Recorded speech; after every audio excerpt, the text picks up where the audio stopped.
Hello? Damn, that's so lame, man. What is up, BTC community, XRP community, DLT community, crypto community, all the communities out there. I guess now it's the official start. Damn, man. I gotta look at the comments quicker. No sound, just music. Oh, man. That was terrible. Well, we got some news for today. We got some Twitter posts as well. I was just showing all the news stuff and everything. Man, you're always, I'm always going to have a technical issue, I suppose, when I live stream. It's just I can't cover all the things. There's just so many things to make sure are all going right when I'm about to stream. But appreciate y'all. Appreciate the support of the Bluecrew. Guys, thanks for the 5 viewers and the 2 likes on the stream. You guys are amazing. Thanks for your patience, everybody. So it looks like we got Loopring up in the past hour. Perlin, Data, DAG. DAG doing some good things, man. I'm excited for DAG and Constellation. They had some good news out today. XDC doing its thing. Kava now at 334. And I was just saying earlier, Kava and Akash do have a partnership with each other. I do believe Kava will be above $100 million market cap sometime soon. And, you know, looking at that total supply with 106 million and at 335 price, all-time high at 916, Kava is looking actually really damn good. You've tested this historical resistance as support right here at 293. Took a little bit of a bounce. This might be the bottom area for Kava. If not, it'll come right back on down and maybe test around this level at 142 for Kava. But guys, I'm not a pro trader. I'm not a financial advisor, and I'll never tell you what to do. But anyways, let's jump into our first piece of news. Appreciate your patience, everybody. New milestone for Cardano as crypto assets hit 1 million wallets. In a new milestone, smart contract platform Cardano has now hit 1 million wallets according to the Cardano Foundation. The foundation announced the proof-of-stake blockchain has made the breakthrough on Saturday, noting that more than 70% of ADA worth approximately $39.9 billion at time of writing is staked across the world in nearly 2,500 active pools. That is very impressive coming out for Cardano, and congratulations to the Cardano community out there. 1 million wallets and 70% of it being staked. That is amazing. China mining, Chainlink, Day 2 at Consensus 2021, NFT All-Stars, crypto best practices, and the geopolitical significance of China's hot and cold relationship with crypto. So it's Day 2 at Consensus right now, jam-packed, as they're saying. So we have some NFT All-Stars panel, laws of motion, how China's Bitcoin mining industry impacts the world, discussing how how changing environmental and political situations in China could affect the rest of the world in terms of Bitcoin mining, national blockchain, and inside look at the blockchain service network. We were just talking about Atom and Iris being part of that blockchain service network. So is Tezos, so is Stellar, I believe, and some other great companies. China's blockchain service network is actually going to be a pretty big deal, I believe. And it's a good sign for a project to already have that, like, we want global reach in terms of these projects. So them being, you know, like things like Cosmos or Tezos, having that global reach of being also involved in China, as well as the US or other parts of the world. Chainlink is getting more than a facelift with its version 2. Chainlink discusses the way in which the Oracle networks will soon expand beyond data delivery and into the world of computation.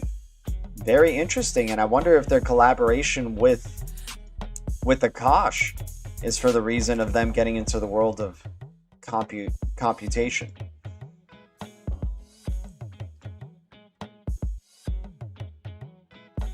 China's mining is over 50% renewable. Nice, man. What's up, Alex Me? How you doing, dude?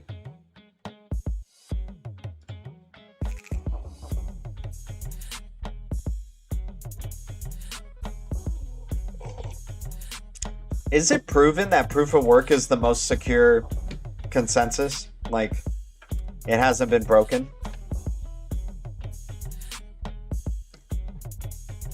Be interested to know that. I'm not too much of a tech person, but I'd be interested to know that for sure. Stellar Foundation invests $15 million in AirTM to boost financial services in Latin America. The investment extends the Stellar network's reach into Latin America and aims to improve digital payments across the region. The Stellar Development Foundation has made $15 million investment in AirTM, a digital wallet and peer-to-peer exchange platform based in Mexico. The enterprise fund, SDF's biggest date, looks to boost the development of AirTM's platform with an integration with the Stellar blockchain network planned within the next year. According to an emailed announcement, an SDF spokesperson said the investment was made in dollars, not Stellar's native cryptocurrency XLM. At the higher level, the investment in AirTM aims to improve financial services across Latin America and other developing nations, bringing faster and cheaper payments, opening up financial access to underbanked communities, SDF Executive Director Danielle Dixon says in statement. Citing fragmented banking networks in Latin America, SDF said that the regions remain largely cash-based, though payment card using it's starting to pick up. This provides an opportunity to help improve services such as remittances via AirTM's platform and transactions over the Stellar network. With this investment in our integration with Stellar network, we will continue to advance on our mission to help consumers and businesses throughout the developing world access stable money that holds its value, is free, instant to transfer, compatible with the global economy, and can be withdrawn as local currency wherever it's needed. SDF's enterprise funds look to expand the Stellar network by investing in startups that work in its technology. So far, 2021 is invested at a total of $24.5 million in fintech and blockchain companies worldwide. The fund has doled out $33.76 million in investments since its launch in fiscal year 2020. So now Stellar getting more of its expansion into the Latin America with AirTM. Let me check out the chat. How's everybody doing out there? Guys, thanks for the 8 viewers and the 5 likes. Appreciate the Bluecrew. What's up, Alex Me, Phase the Nation, Legendary, XRP #1. Let me know if I'm coming through all right and whatnot, guys. Appreciate y'all. Cheers to y'all.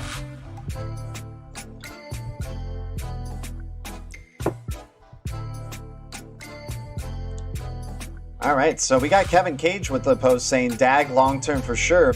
You know, DAG Constellation looks like it's picking up some good stuff. There's some news actually about DAG today as well. Let me see if I can find it really quick. Yep, exciting news for Space SAC. Proud to be working with the organization to support their effort in bolstering security practices for space. Space ISAC received a Colorado Office of Economic Development and International Trade grant to support the infrastructure of future headquarters in Colorado Springs. More and more news coming. Constellation trying to set up a layer 0 protocol. We'll see, man. We'll see what it can do with LO protocol. That's pretty insane and ambitious project. Definitely a long ways away, but this could be the super early days for Constellation. And remember, this coin was underneath the penny for a good bit, and now it's kind of holding strong above that. Appreciate you, Alex Me. Appreciate you, XRP #1. Awesome, man. So we have the IMF while continue. Okay, so I want to show you the trend of how economics and climate change are starting to collide, right? So check this out.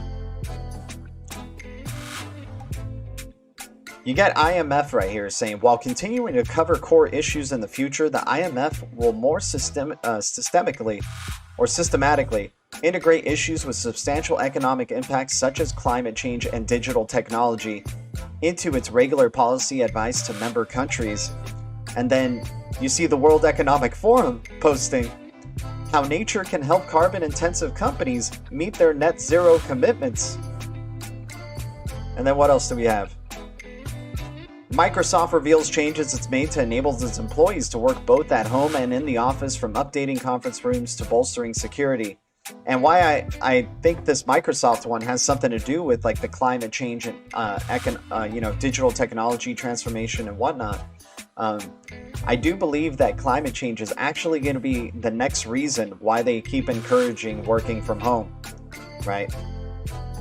That you're going to probably get paid for not driving your gas guzzling car sometime in the future, or for having an electronic vehicle. Maybe you get micropayments or whatnot for that. You guys get what I'm saying?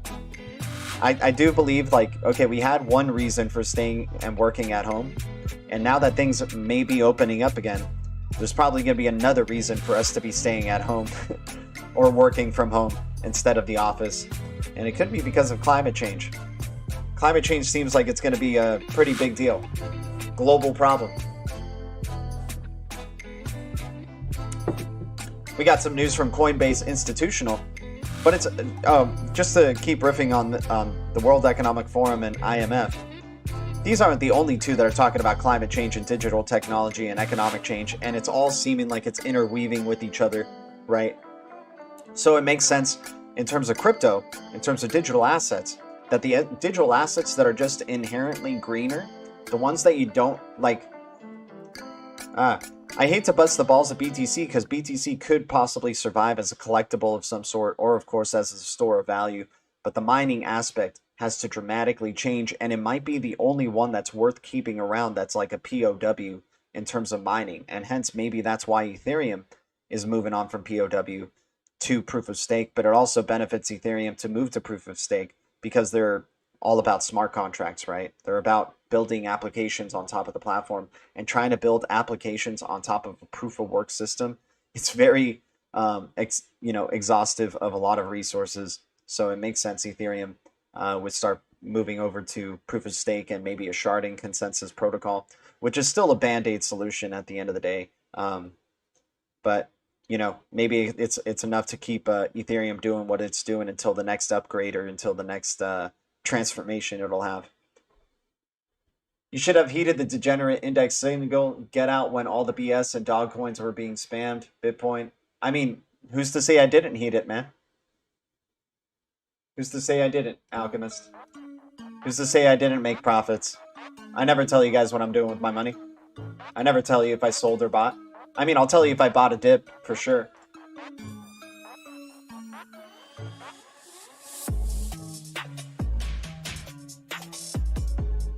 But I think Alchemist is like talking to the general you, not me specifically.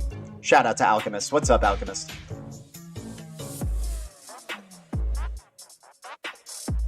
Yeah, but what is this solving in terms of payments, man? What is Bitcoin solving in terms of payments? It's just a store of value.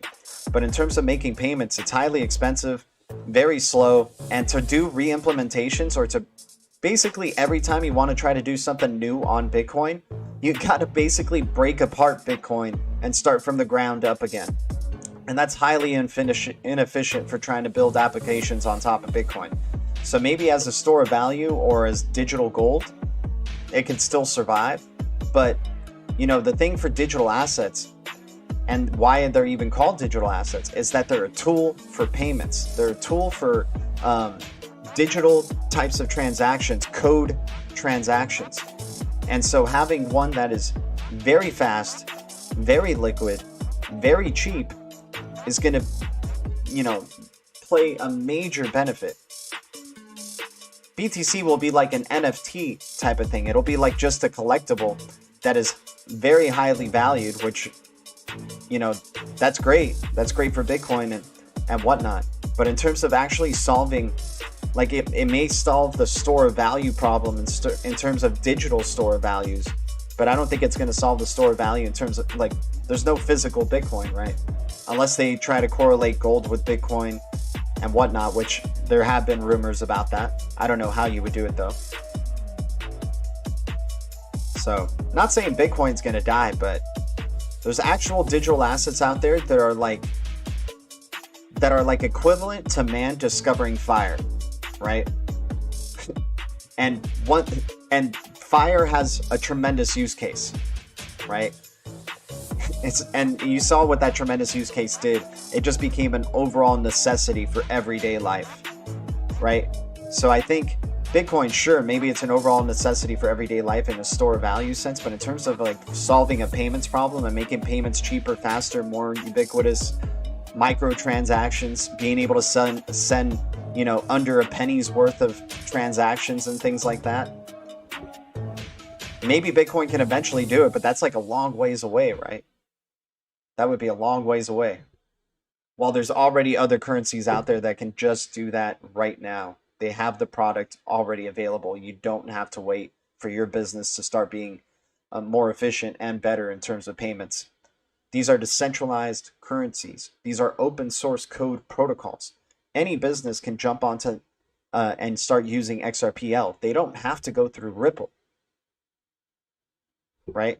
Any business can jump on and start using Cardano. They don't have to go through IOHK. They don't have to go through, you know, like that's really the purpose of decentralization, is that you don't need the permission of a third party to use it.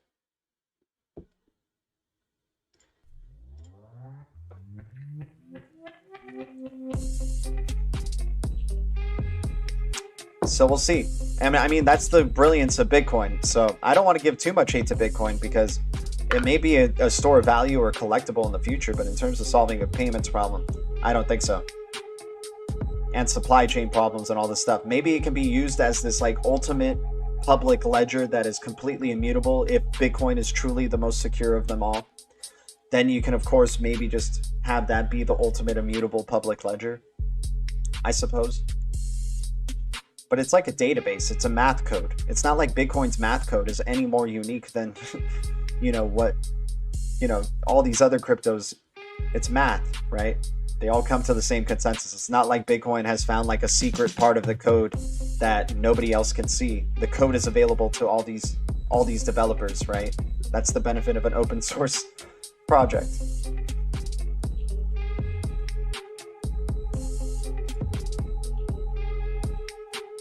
All right, continuing on. That was a good question, though. I appreciate that, or a good convo right there, Alex. Me. So Coinbase Institutional, big news. Today we're announcing that the most advanced combination of trading and custody services for institution, Coinbase Prime, advanced algorithmic trading, best in class secure custody, institutional grade workflows, a lot more. So Coinbase, now that it's public, announcing Coinbase Institutional. That's some really damn good news for the digital assets that are on Coinbase. Now, is Coinbase Institutional? You know how like there's Coinbase Custody, Coinbase Pro, and you know, I guess just regular Coinbase or whatnot, and then now is Coinbase Institutional going to only have a select amount of digital assets that are available through Coinbase Institutional? I wonder.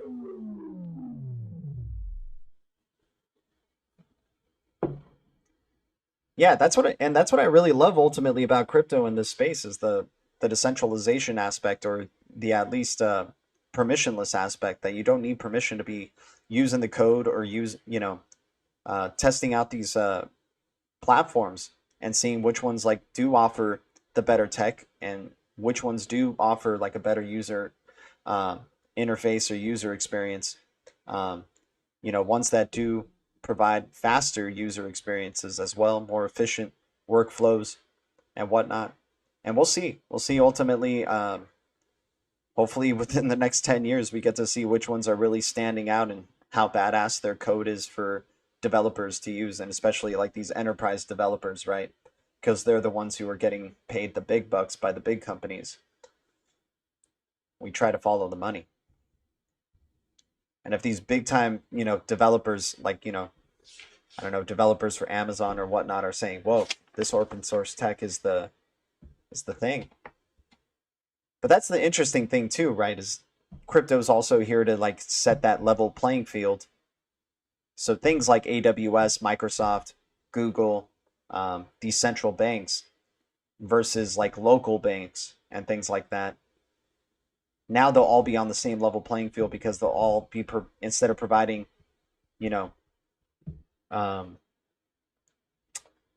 what's it called? Each one providing different services, different pricing, different this and that, and, exchange rates and whatnot. You'll have it at a level playing field, and you'll really just be seeing who's just providing better services, all in all, better customer experiences. What's up to the 10 viewers? Thanks for the 9 likes. Thanks to any new subs to the channel. Appreciate y'all. What's up, Bluecrew? So then we have, let me see, what else? We got USA Today. White House officials have been briefed on cryptocurrency-linked risks, BTC and Ethereum. Let's check this out for a little quick bit. The Biden administration mulling over imposing guardrails on cryptocurrencies, Washington Post. More and more regulation, FUD, right? We're getting close to the big one, guys. We're getting close to those mega moonshots very soon. Is Akash on Bitmart? Sorry, driving, can't check. I do believe, Akash is on Bitmart. It's also on Gate.io. It's on Bittrex. I think there's something you got to be careful about with Bittrex. Like, I think you have to have a memo ID or something like that. Akash Adrian on Twitter posted something about that. Yeah, and Akash is one of those projects that I really like. They're going to be leveling the playing field in terms of cloud providers. Instead of just 4 companies taking up the majority of the internet and a majority of the cloud space, you're now going to be allowing like the thousands upon thousands of other cloud providers that are more user focused instead of like globally focused and brand focused. You'll just be having these other cloud providers on that same level playing field with those 4. And that's why I like Akash so much and AKT, and kind of why XRP and Akash are kind of like my top 2 in a way, because Akash is like doing what XRP is doing in terms of central banks and fiat and value, and Akash is doing in terms of compute and data and bandwidth and like cloud services, right? Providing the liquidity of unused data from all these data centers. And that major partnership with Equinix Metal is just massive, because you have so many technology companies that are using Equinix Metal and Equinix's data centers, because they're all, it's worldwide. Like there was something that was said that Amazon in the East can't send info or data to Amazon West without going through Equinix Metal. And so I think this partnership with Akash and Equinix Metal, basically the biggest independent data center in the world out there, and providing compute and services to Amazon, Microsoft, IBM, Google, and ton of others, cloud service providers. That's why I really like Akash, because it's basically the only decentralized cloud that's involved with Equinix. And I know I've seen BlueZell is also in connection with Equinix, but not in terms of dCloud type of stuff. And then same thing with Gala, right? Why I'm so bullish with Gala Games. I like these coins that are going to be providing liquidity and are spearheading in a direction, like clear leaders and going into a specific direction that doesn't seem like the norm, right? So like Gala, what they're going to be doing is so think of Akash as like the bridge token for all these cloud providers, right? Decentralizing the cloud and, being able to be this bridge token for all these cloud providers, all these database, Web3 applications, all that type of stuff. And then Atom as well, being the internet of blockchains. Like Akash and Atom are like twins, right? And I think that's why they're both working together on, Akash is built on Cosmos XDK, but also Cosmos has a good amount of its nodes on the Akash G Cloud, so they're kind of like twins in a way. But Gala will be the bridge currency for in-game currencies, right? And especially the in-game currencies that are built on or released through the Gala Games website. So that's why I would love for things like Star Atlas to be on there. And just basically any game, because they're becoming like the decentralized cloud for games, right? And so using Gala as the bridge currency for all that. Guys, thanks to the 8 viewers, the 9 likes. Strong Bluecrew. Appreciate you guys. You guys are awesome. What else do we got here? Oh yeah, so basically the main title of the thing is, is Bitcoin like AOL, and this guy on CNBC is basically saying what we've been saying, and a lot of XRP people have been kind of saying about what Bitcoin is. So let's check this out.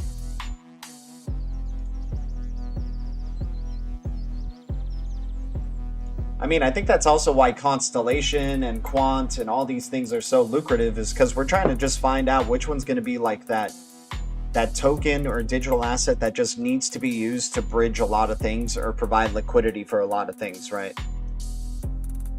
So Quant with Overledger, right? Atom with the Internet of Blockchains. It's like very grand, right? Like there's these like kind of bridge currencies for interoperability, right?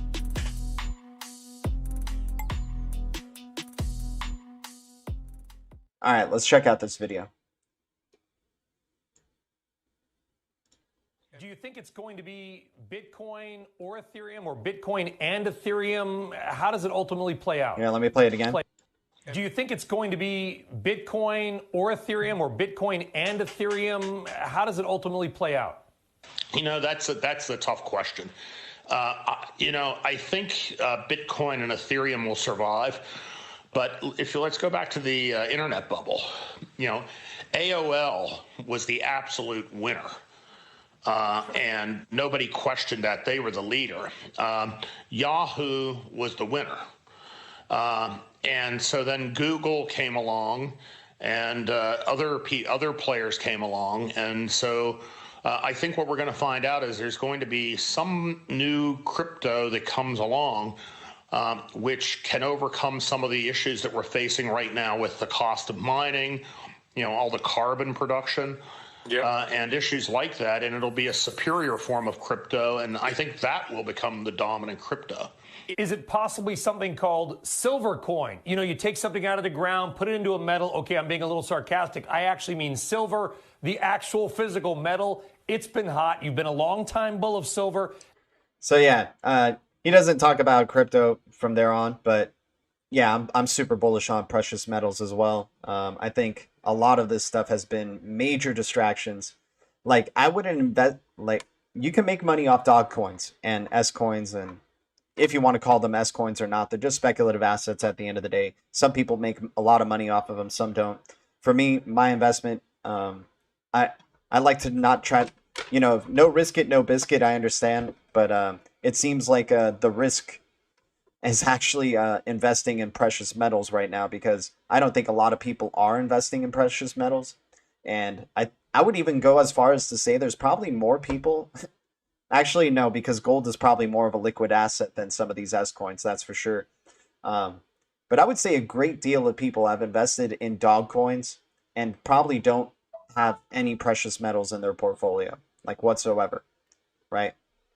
And I think gold and silver are just going to, you know, palladium, and any of these types of precious metals, you know, platinum and whatnot. I think all of them are undervalued or are going to do tremendous, because there's really there's so many distractions around from even thinking about precious metals.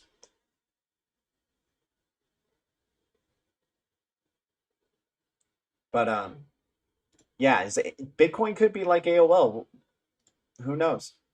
I mean, there is better technology out there right now that is ready to use right now that could be better than waiting for Bitcoin to be renewable energy and trying to set up all these minor things. But unless it's so damn important, like the security of Bitcoin is just second to none, then I can understand why it's worth keeping alive. Right? Yeah, it's legendary, exactly. Comparing silver to crypto utility. It's weird.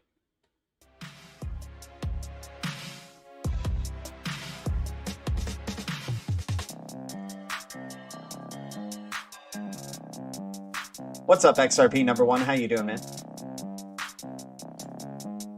Yeah, so that was pretty interesting, but I just love that, you know, these news stations and like finance stations are talking more and more and more about crypto, right? And we're already seeing how fast word of mouth does go around about crypto, like just through the Doge experiment, seeing how fast the word of mouth of Doge just spread like wildfire. I was even hearing it on like music stations and stuff, right? Talking about Bitcoin or Doge. So like, we are aware that there could be, let's say if XRP does get clarity from the SEC, right?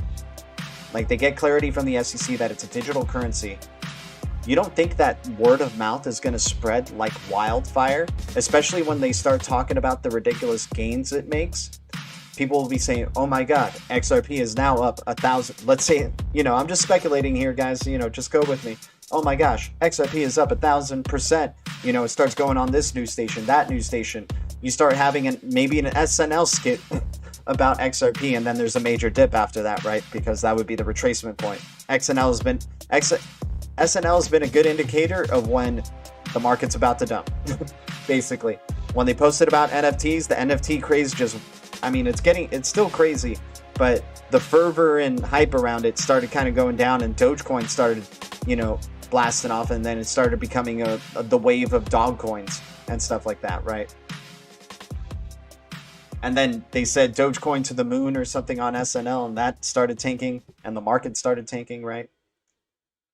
So SNL is a good indicator for when the market's about to dump, or sentiment over a certain subject is going to dump. Not saying NFTs don't have long-lasting potential. I do believe NFTs have I think NFTs for sure are here to stay. I think we're just still figuring out what NFTs are. Like, we had a boom of excitement and sort of the innovation of NFTs. I think it'll consolidate. You know, it's like a long-term chart, right? It's exponential for NFTs because everything will eventually be tokenized or attached to the immutable blockchain, right? The immutable public ledger.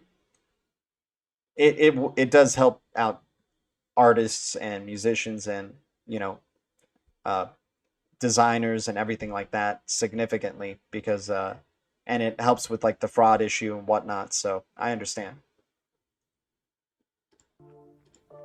Guys, 17 viewers, 12 likes. What's up, Bluecrew? How you guys doing? Appreciate you all tuning in. Let's go look at the charts, man. So that was most of the news for today. We went through that pretty quick, gotta say. Akash released today as well. They're excited to announce AKT token is now listed on Bittrex Global, one of the most renowned and secure exchanges. With this listing, more people around the world will be able to access AKT's 48% APR staking rewards and 83% bonding rate. Absurd, man. I really like Akash's token economics as well is just phenomenal, because usually when I would see like 48% APR staking, I would think that's too good to be true. But they actually have meat behind them, and it actually really makes a lot of sense of why the APR is high for AKT token, especially with how grand their ambitions are for being a decentralized cloud. It's really important to make sure that you have people who really want to be staking and keeping that ecosystem secure and using the token and reaping the rewards around that, having really good strong incentives to just keeping that that ecosystem secure, or that, you know, that platform secure. I'd like to see Brad G host SNL. That'd actually be pretty funny, man. Brad G, they should just have like to celebrate like the dawn of like the new digital currency company. They should just have like all of Ripple employees do like an SNL Ripple drop, right? Like do their own version of a satire of their Ripple drop. So Reinhard Kate, you know, have SNL just like have somebody who plays Reinhard Kate, have somebody who plays Monica Longs, have somebody who plays Brad Garlinghouse. That could actually be a pretty funny skit. Like, you don't have to have the actual Ripple people involved in doing that, but that would be actually funny if you do like some SNL skit satires of the Ripple drop. That'd be pretty funny. I gotta send that idea to SNL. Like, imagine Reinhard Kate, right? Like, so who would play Reinhard Kate? I don't know. You know, maybe Pete Davidson or something like that. And they're just like talking about some over-the-top thing. Like, yeah, we partnered with 200 plus banks. We partnered with all the tech companies. We partnered with everything. We're going to bridge the world. You know, those type of things, just like go over-the-top comedic. Oh, Jay, for sure. They'll never mention XRP. Any of the, like, and when they do mention XRP, it's like on these smaller news stations and these smaller news broadcasters. But in terms of celebrities or any like very big significant figures, they won't talk about XRP. And when they did talk about XRP, it was early days to just let you know that XRP exists, right? Where they subtly make you somewhat aware about XRP and Ripple, and they've educated you and educated you and educated you about the digital asset and the difference between XRP and Ripple, right? You guys remember the Ashton Kutcher appearance on Ellen? You know how that entered the subconscious of the zeitgeist? When Madonna did her Ripple thing, how that enters into the zeitgeist? the symbolism of Madam X that Madonna has and all this stuff, it's getting into the subconscious. So when people start hearing about XRP and it starts getting mass adopted and that crazy word of mouth starts happening, people will already be somewhat familiar with it and kind of understand, at least in a general sense, what it is. And it's this, you know, it's not specifically owned. It's a currency, a digital currency that's not owned by any one country or dominated by any one country or another, right? You're getting a major educational lesson to the whole crypto space right now of what XRP is and how different it is from Ripple. Because when the SEC says it, when they say XRP is a digital currency, it doesn't matter what a crypto YouTuber says. It doesn't matter what a person on crypto Twitter has said about XRP. It just matters what these regulators have said in these, you know, these large entities. And if all global regulators have reached a consensus that XRP is a digital currency, then that's what it is, my friends. I don't care how much FUD you want to throw at XRP. If it's labeled a digital currency by the SEC, it will be the first mover in reaching that truly global consensus, having validators set up across the globe, not having to worry about the majority of their hash rate or transaction rate or whatnot happening in this one specific country or another, because it'll already have that global presence. It's already educated all these central bankers, all these big tech companies, all these workshops that they've set, all the swell events. Have you noticed that we haven't even been able to see these recent swell events that they spread out now throughout the year? They spread out their swell events throughout 2020. They're spreading out their swell events around 2021. You're not seeing any highlights from those. What big institutional partnerships are probably involved in those swell meetings now, or swell virtual meetups, or maybe public meetups? I don't know. But it's very interesting, like, once we start turning the corner and XRP is now actually accumulating up in price, you're not getting, you know, you remember the pre-swell hype and all the pre-swell pump type of stuff? There's no pre-swell hype because, like, there's no notifications anymore coming from Ripple, like, oh, you know, this is what was said at the recent swell event. This was, you know, they're not advertising their swell events as much. And I think that's a big, it's not a problem. Actually, it's actually a good indicator that we may be getting closer and closer to, you know, actual institutional adoption and use of a digital asset. And once again, Ripple and XRP are still the closest to actual institutional use of a digital asset, with what they did with MoneyGram, right? That was the first crypto, not XLM, not HBAR, not Algo, and I love those cryptos. Trust me, I love them very much. But an actual successful mainstream enterprise using a digital asset, which is another first mover advantage that XRP has, mind you, was with MoneyGram. They did benefit from using XRP. And the only reason that partnership discontinued is because of the SEC lawsuit, right? They call it the Ripple network, if anything at all. Yep. Yep, exactly. They'll say Ripple, if anything at all, for sure. Guys, 16 viewers, 16 likes. What's up, Bluecrew? How you guys doing? Appreciate you tuning in. What other cryptos that we got going on? So yeah, BTC at 37K. Ethereum at 2,500. BNB at 334. Already halfway down from that $600 price point. We'll see what the future for BNB holds. Definitely excited about XRP at around under $1. Could be a sign of another dip coming through the weekend. We'll have to see, guys. Apparently some of the Riddlers... I mean, the Riddlers are starting to lose some time, man. Because, I don't know. I haven't seen the sun shining in May or anything that would mean sun shining in May, right? To take the calendar seriously. So, apparently some of the Riddlers posted tomorrow will be a big day. So we'll see what happens on Wednesday. Solana at $29 is amazing. And if it goes to $20, if it goes to like as low as $20, man, that's going to be a nice dip. $17 to $20 looks like that would be the 78.6% retracement right there. Man, that would be a beautiful opportunity to get some of that. And then Atom, even right now, knowing that Atom went to $30 and being priced at $13.33, that's looking juicy, man. And that looks like it's actually reaching a possible bottom right there I would say maybe the bottom could be at around $9, $10 for Atom. But this is already pretty nice. It's already getting close to that. Can Celsius hit BNB prices? It really depends, man, because they're both so different, right? Like Celsius is... Like BNB and Celsius are so damn different. Let's see where the supplies are at.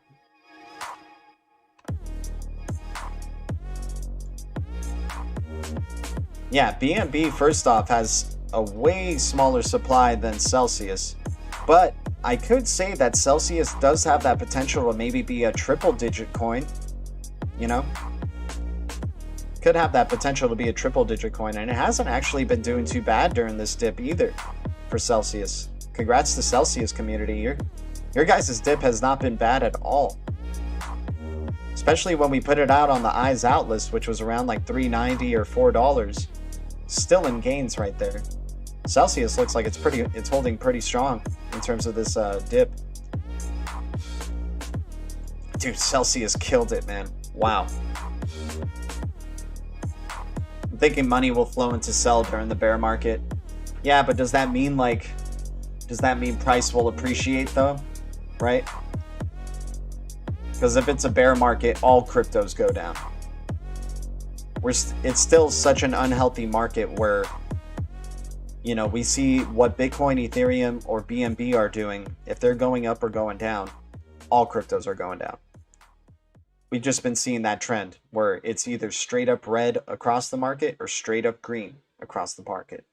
And then when you're really in the bull run of it, that's when you see on different days other small caps are moonshotting while other small caps consolidate, and then it switches around to the next day where those that were consolidating moonshot, and then the other ones start consolidating. So I do love Celsius, but you know, if it's a bear market, it's a freaking bear market for all coins. Especially if the market cap's going to be still pennies, right? I understand $1 trillion is definitely a lot, but it's still pennies compared to what I'm expecting tens of trillions of dollars to be happening sometime in the future. Whether it's 2021, 2022, 2023, 2024, I don't know. It definitely feels like we're still very, very, very early in this space. This is definitely the boring portion of crypto life. Yep, exactly. And this is actually the times where I think, like, you know, you're not having a lot of new money jumping in. Like you're saying, when it's boring, that might actually be the time to be accumulating, because you are taking a risk that maybe it dips further. But if it pops off, at least you took advantage of that moment before new money starts coming in and going, oh, it's starting to pop off, and then they start throwing their new money in there and whatnot, hoping to get gains, right? It's like, yeah, it's during these bear market, you know, these bear runs or the boring parts that it's a good time to accumulate. Versus, oh, it's already like gone up 20% in the past 7 days or 20% in the last 24 hours. Dang it, I should have bought that dip, but hey, now it's going to most likely go back to its all-time high or something, right? And then that's where they dip on you and consolidate, and you start getting a little bit emotional about your investment and going, oh crap, is there another dip that's going to come? I don't know. Kind of reminds me of those crypto skits that are on YouTube about crypto newcomers and stuff. I don't know if you guys have seen this. Let me see if I can even find it.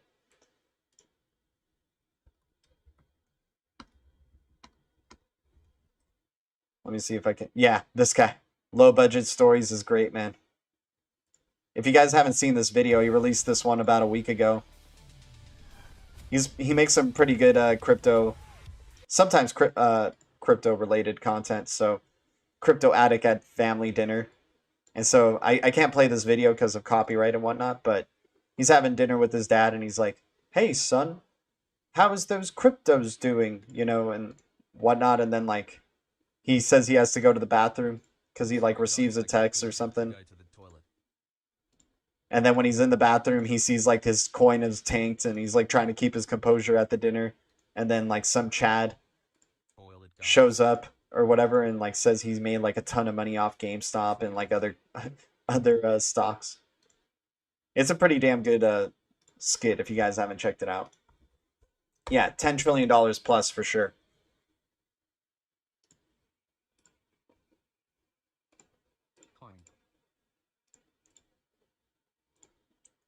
Yeah, I can't play the video because I don't want to get the copyright, but you guys know. But anyways, guys, thanks to the Bluecrew. Thanks for tuning in, y'all. Much love. I'll see you guys very soon. Hopefully you guys enjoyed this little segment. Appreciate any new subs to the channel. Thanks to all the likes, you guys. You guys are amazing, man. What's up, Crypto Sniper? Good seeing you, man. We're about to tune out. Much love to the Bluecrew. I'll see you guys in the next one. Thank you, BTC community, XRP community, DLT community, crypto community, all the communities out there. The future is distributed ledger technology, and the future is bright. Our future is bright. I'll see you guys very soon. Much love. Adios.